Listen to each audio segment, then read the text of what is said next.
L'Irlande et les Pays-Bas ont suspendu à leur tour l'utilisation du vaccin AstraZeneca, après des soupçons d'effets secondaires qui seraient survenus au Danemark et en Norvège, en l'occurrence des caillots sanguins.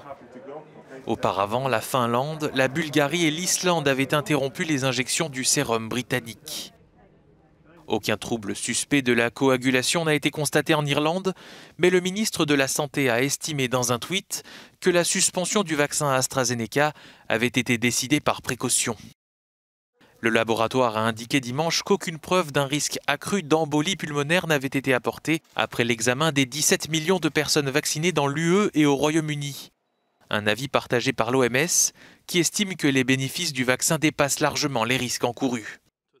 Il est important de noter que l'Agence européenne des médicaments a déclaré qu'il n'y avait aucune indication d'un lien entre le vaccin et les caillots sanguins et que le vaccin pouvait continuer à être utilisé pendant que son enquête est en cours.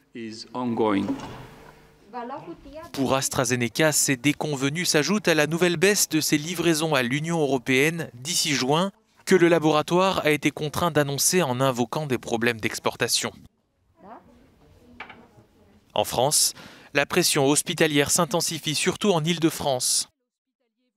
Un quart des patients Covid en réanimation sont concentrés dans cette région.